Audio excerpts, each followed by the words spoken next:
बेटा उस दिन हम लोग पढ़ रहे थे दो चर वाले रैखिक समीकरण, जिसमें कुछ पार्ट थ्योरी के हो चुके थे। अब जो इम्पोर्टेंट आपका है दो चर वाले रैखिक समीकरण में, वो आता है दो रैखिक समीकरण दिया रहेगा और उसका हम लोग को सॉल्यूशन निकालना है। दो रैखिक समीकरण दिया रहेगा, एक चर वाला दो चर वाला रैखिक समीकरण दिया रहेगा और दो दिए रहेंगे, और दोनों की सहायता से हमको दोनों चरों की वैल्यू निकालनी होती है। ठीक है ना। तो उसको निकालने की कितनी विधियां हैं हमारे पास?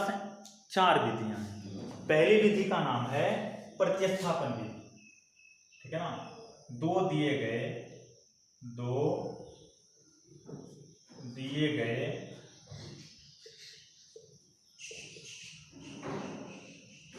रैखिक समीकरणों को दो दिए गए दो चर वाले रैखिक समीकरण का हल। ठीक है ना।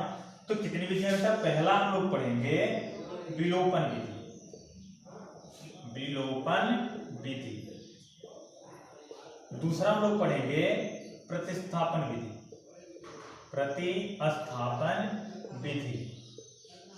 तीसरा हम लोग पढ़ेंगे वज्रगुणनखंड विधि।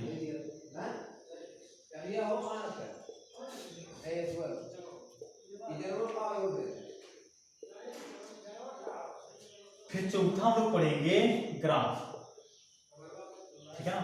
तो आज सबसे पहले हम लोग कवर करेंगे विलोपन विधि।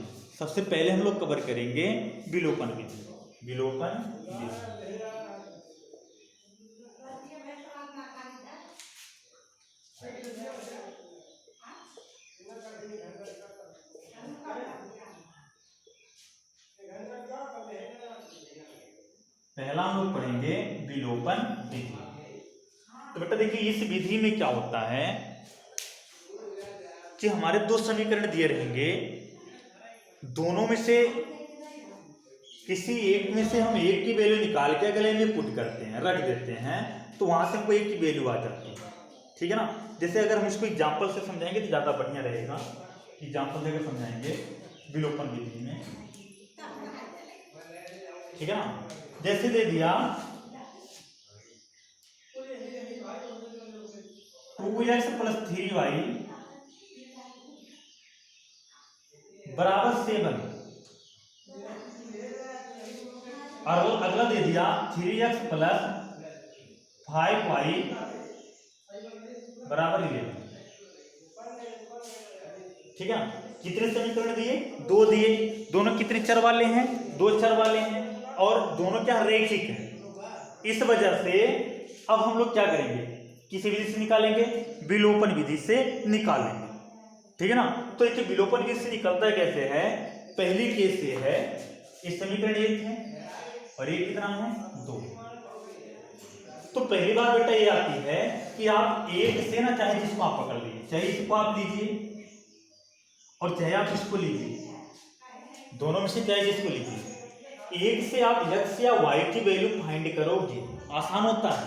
देखो कैसे, हम ये वाला ले लें तो 2x + 3y बराबर में कितना? 7। ठीक है ना। एक को चाहे जिसको आप ट्रांसफर कर दीजिए, तो चलिए 2x को रोक लेते हैं। 2x = 7 - 3y। तो बेटा x बराबर कितना आया? x बराबर आ गया 2 इधर मल्टीप्लाई में था और उधर जाके कहां लग गया? डिवाइड में लग गया। जिसका मतलब 7 - 3y / 2। किसकी वैल्यू आ गई? x की वैल्यू आ गई। ठीक है ना। अब इस x का मान अगले समीकरण में रखना है जहां से आपने वैल्यू नहीं निकाला, जिस समीकरण का आपने अभी तक यूज नहीं किया। तो x का मान समीकरण एक में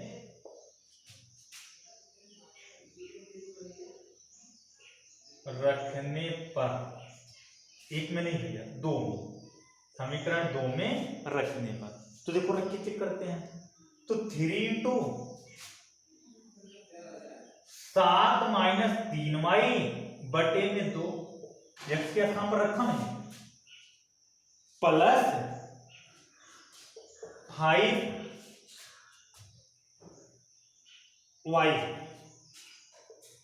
बराबर में बेटा कितना 11, बराबर में 11। अब ध्यान से सुनना, इस 3 का मल्टीप्लाई कहाँ होगा, इसको लिख सकते 3/1, 3 का मल्टीप्लाई ऊपर और 1 का मल्टीप्लाई नीचे, तो 21 माइनस 9y बटे में 2 प्लस 5y बटे 1 लिख सकते हो बराबर 11। अब अगर हम दोनों का एलसीएम निकालें तो दोनों का एलसीएम कितना आएगा, 2 और 1 का, हम लोग जानते हैं 2 होता है। इस 1 का मल्टीप्लाई इधर होगा और इस 2 का मल्टीप्लाई इधर होगा, तो 1 का मल्टीप्लाई अगर इधर करें तो कितना आ गया 21 माइनस 9y, और अगर इस 2 का मल्टीप्लाई इधर करें तो कितना आ गया भैया 10y इक्वल में कितना 11, 10y इक्वल में 11। अब 2 इधर डिवाइड में है तो उधर जाके कहां लगेगा, मल्टीप्लाई में लगेगा, तो 21 माइनस अब देखिए 10y है और माइनस 9y है, 10y में से माइनस 9y जाएगा तो कितना आएगा भैया y और बराबर में 22। अब 21 जाके घटा तो y इक्वल टू 1, ठीक है ना। तो y का मान यहां पे रख दो, इसको 3 कहेंगे, समीकरण 3 में y का मान रखना, 3 में y का मान रखने। तो अगर y का मान हम लोग रखेंगे तो y इक्वल टू कितना निकल के आया है, 1 निकल के आया है, तो y इक्वल टू 1 रखिए ना, फिर x इक्वल टू कितना हो गया, ध्यान से देखना 7 माइनस y के स्थान पर 3 लिखो 1 लिखोगे तो 3 1 जा 3 होता है, 7 माइनस 3 बाई 2, तो x इक्वल टू 4/2, x की वैल्यू आ गई 2, ठीक है ना। तो यहीं पे हम लोगों को क्वेश्चन नहीं छोड़ना, बोर्ड एग्जाम में अगर आ जाता है तो बेटा यहीं पे हम लोगों को क्वेश्चन नहीं छोड़ देना है कि हमारा आंसर आ गया, 2 मिनट 1 मिनट टाइम लगेगा, हम लोग अपना आंसर चेक करेंगे सही है कि नहीं। कैसे चेक करेंगे, y की वैल्यू कितनी आई 1 आई, x की वैल्यू 2 आई, तो रख दीजिए पहले इक्वेशन में y के x के स्थान पर 2 2 2 जा 4 और y के स्थान पर 1 तो 3 1 जा 3, तो 4 + 3 = 7, इसमें इसको सेटिस्फाइड करके ऐसे अगले में करवाते हैं, तो x के स्थान पर 2 लिखना है, 3 2 जा 6 और y के स्थान पर 1 लिखना है 5, तो 6 और 5 कितना हो गया 11 हो गया, राइट 11 हो गया, आया समझ में ना। तो इसका मतलब क्या, इसका मतलब ये हमारा जो सॉल्यूशन है वो सही है, तो आप लोग नोट कीजिए, कुछ और बताते हैं।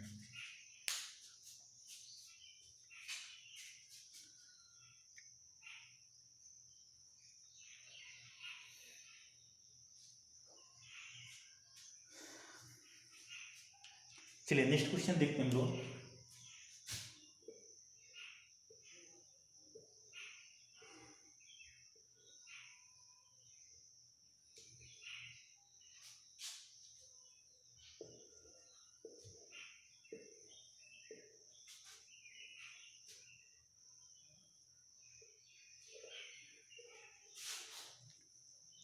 तो अगला क्वेश्चन देखिए हम लोग को आ रहा है, हमने दिया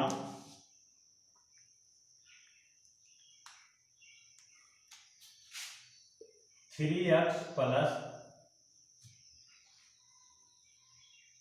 2y = 19, और अगला क्वेश्चन है 5x + 3y =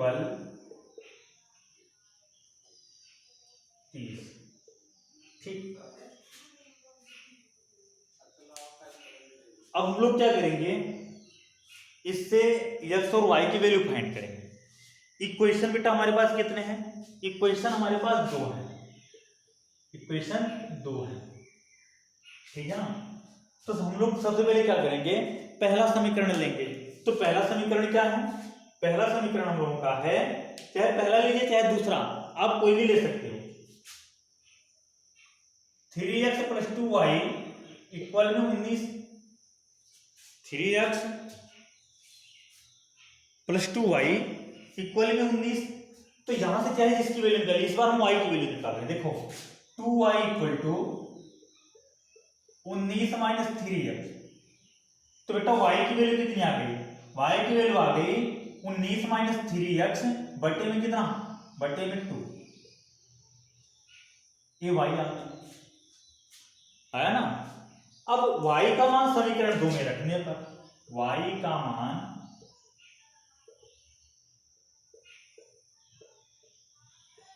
समीकरण 2 में रखने पर, तो समीकरण 2 में y का मान रख देते हैं ना, कितना 5x plus 2 into Y, y बराबर कितना आया है 19 minus 3x, 19 minus 3x, y की वैल्यू 19 माइनस 3x बटे 2, और बराबर में कितना भैया 30 है। तो 2 से 2 क्या हो गया, कैंसिल हो गया। तो 5x प्लस 19 माइनस 3x बराबर में कितना 30।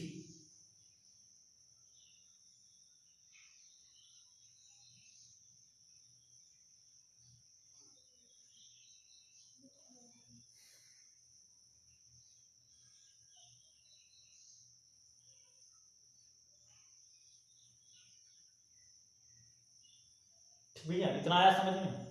अब देखिए ध्यान से,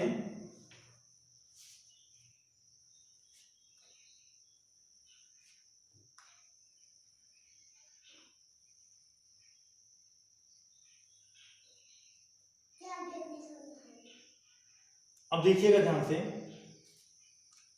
5x में से अगर हम 3x को घटा दें तो आंसर आएगा कितना 2x। और अगर 30 में से 19 को घटा दें, 19 जाके इधर घटेगा ना, तो 30 में से अगर 19 घटा तो आंसर कितना आ गया 11। x बराबर 11/2, x बराबर 11/2। सॉरी यहां पे देखिए थोड़ी सी हम लोग गलती कर गए, वैल्यू रखने में ध्यान दीजिएगा। यहाँ पे बेटा 5x था, ये इंटू में 3 है, इंटू में कितना है 3 है, यहां हम लोग गलत कर गए, ये इंटू में कितना है 3 है। फिर से लगा लेते हैं, ये इंटू में कितना है 3 है, ठीक है ना। तो अब देखिए ध्यान से, 5x प्लस 3 का मल्टीप्लाई कीजिए ना, 19 3 57 माइनस 3 3 का 9x बटे में 2 बराबर 30। इसका बट्टा वहीं लिखा जा सकता है। तो एलसीएम भैया कितना आया 2 आया ना, तो एलसीएम 2 आया, इसका मल्टीप्लाई इधर, इसका मल्टीप्लाई इधर, तो 2 का अगर मल्टीप्लाई करते हैं तो 10x आ गया, और 1 का मल्टीप्लाई करते हैं तो 57 माइनस 9x आ गया, और बराबर में कितना 30। अब 2 इधर बट्टे में उधर जाके कहां लगेगा गुणे में, और देखो 10x में से 9x गया तो कितना आया x आया, तो x प्लस 57 बराबर में 60, तो x बराबर 3। अगर x बराबर 3 आया तो वैल्यू रख दो x बराबर 3, तो y बराबर कितना आ गया 19 माइनस 3 3 का 9/2, y बराबर 10/2, y बराबर 5। नोट कीजिए आप लोग इस पे अपनी एनसीईआरटी बुक से खोज के 5 क्वेश्चन लगा के आप लोगों को सेंड करना है, ग्रुप में 5 क्वेश्चन लगा के आप लोगों को सेंड करना है। कल हम डाउट क्लियर करेंगे।